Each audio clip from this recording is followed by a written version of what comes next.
Hello friends, आज का जो हमारा चैप्टर है वो क्लास 6 एनसीईआरटी का साइंस का चैप्टर नंबर 7 है, पौधों को जानिए। जैसे कि हम हमेशा अपनी वीडियोस में चैप्टर के एंड में जो क्वेश्चन आंसर्स दिए हुए होते हैं और चैप्टर के मिड में जो क्वेश्चन एंड आंसर्स होते हैं आपकी इमेजिनेशन पर बेस्ड, आपकी एक्सपीरियंस पर बेस्ड, ओके, हम उनको डिस्कस करते हैं। आज भी हम उन्हीं क्वेश्चंस को डिस्कस करेंगे। आपके चैप्टर के एंड में जो क्वेश्चंस हैं उनमें फर्स्ट क्वेश्चन है आपका, निम्न कथनों को ठीक करके लिखिए। मतलब यहाँ पर जितने भी सेंटेंसेस स्टेटमेंट्स दिए हुए हैं ना, इन स्टेटमेंट्स को आपको ठीक करके लिखना है। तना मिट्टी से जल एवं खनिज अवशोषित करता है, ठीक है। तो क्या तना मिट्टी से जल और खनिज अवशोषित करता है? नहीं, तो तने की जगह होगा जड़ें मिट्टी से जल एवं खनिज अवशोषित करते हैं।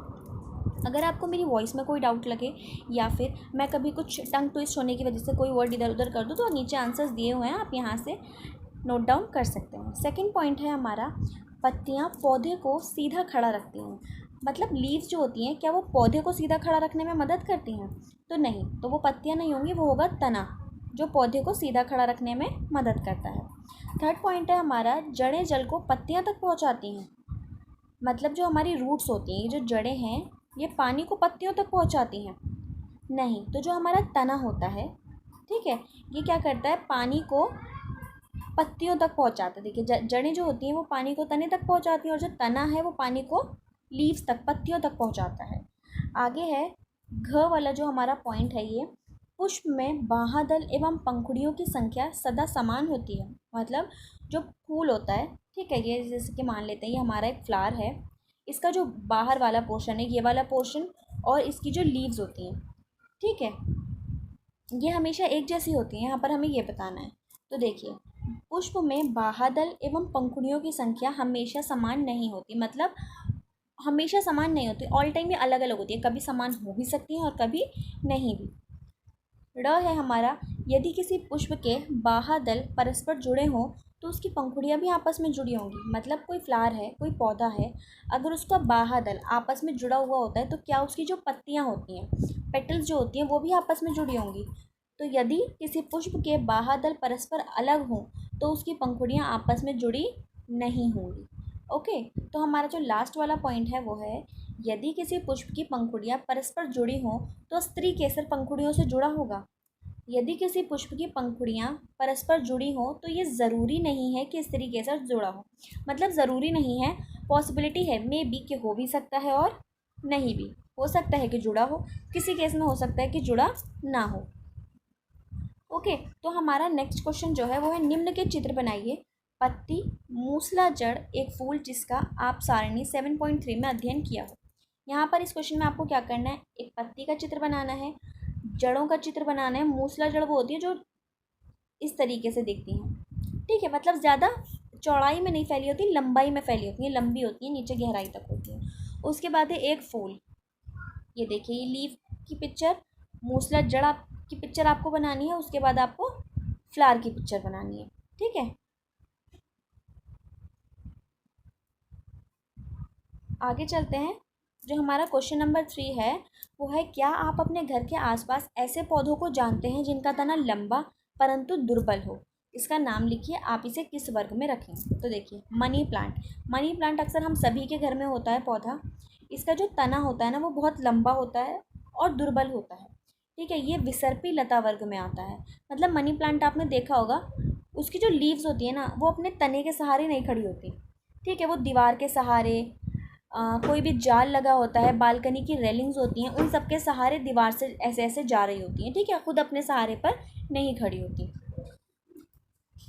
हमारा, पौधे में ताने का क्या कार्य है? ताने मीन्स, सॉरी यहाँ पर थोड़ी टाइपिंग मिस्टेक हो गई, ताने नहीं तने हैं, ठीक है। पौधे में जो तना होता है उसका क्या काम है, यहाँ पर हमें वो बताना है। तो देखिए, पौधे में जो तने होते हैं ना, उनके सबसे पहला उनका जो काम है वो ये है, पत्तियों, फूलों, फलों और जो शाखाएं होती हैं, ठीक है, यानी कि पौधे जैसे ये तना है, इसमें से जो ये निकल रही होती है ब्रांचेस, शाखाएं, ये पत्तियाँ, फूल जो हमारा होता है वो फूल, ठीक है, इन सबको क्या करना होता है, धारण करना होता है। उसके बाद है तना जो होता है वो पानी और खनिजों को जड़ों से ऊपरी हिस्सों में पहुंचाता है। देखिए, जैसे कि अभी हमने ऊपर डिस्कस किया था, ये हमारी रूट्स हैं, जड़ें हैं, जो तना होता है, हम पानी जब भी डालते हैं वो हम किस में डालते हैं, हम जड़ों में डालते हैं। जड़ों के थ्रू पानी तने तक जाता है और तने का काम होता है पानी को लीव्स तक और ब्रांचेस तक, फ्रूट्स तक, इन सब तक पहुंचाना। ये पत्तियों में तैयार भोजन को अन्य भागों तक पहुंचाता है। अब जो हमारी लीव्स हैं, ठीक है, ये क्या बनाती हैं, खाना बनाती हैं सूरज की रोशनी में।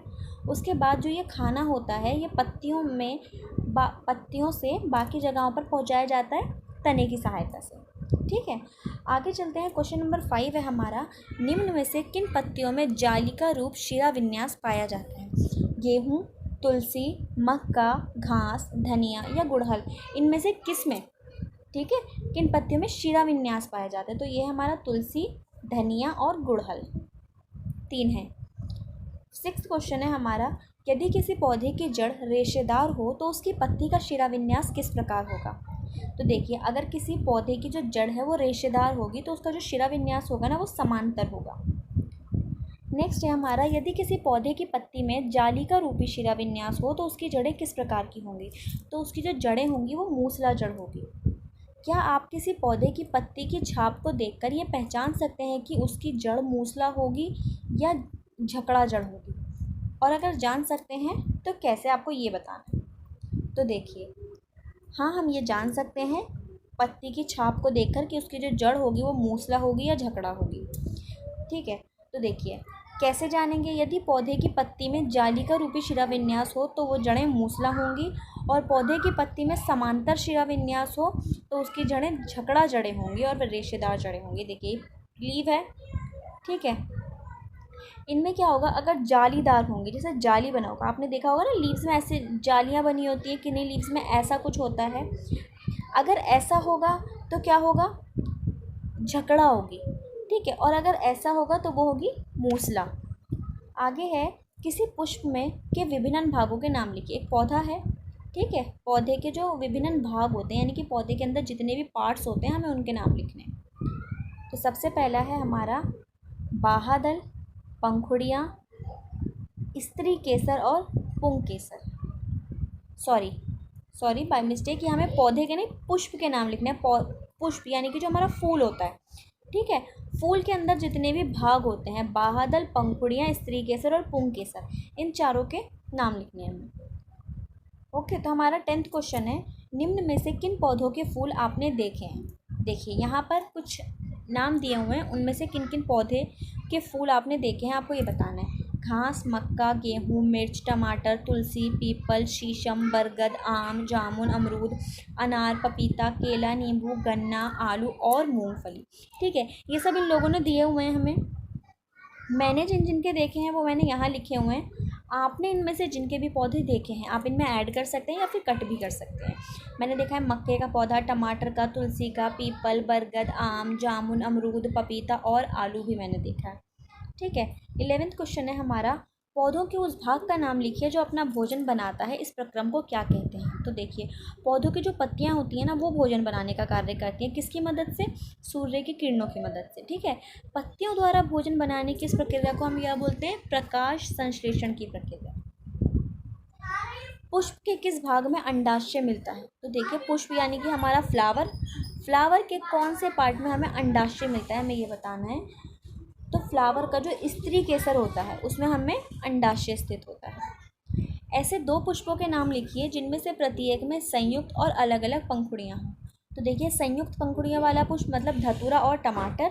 दूसरा है अलग अलग पंखुड़ियों वाला जो पुष्प है वो है कमल और गुलाब। तो जो हमारा आज का चैप्टर है, चैप्टर नंबर 7, पौधों को जानिए, उसमें सिर्फ इतने ही क्वेश्चंस आपके बुक में दिए हुए हैं एनसीईआरटी के। इनके अलावा अगर आपका कोई भी क्वेश्चन हो तो आप कमेंट बॉक्स में कमेंट कर सकते हैं। मैं अपनी तरफ से पूरी कोशिश करूँगी कि मैं सभी के आंसर्स दे सकूँ। सेशन अच्छा लगा हो तो लाइक, शेयर, सब्सक्राइब ज़रूर कीजिएगा। Thank you.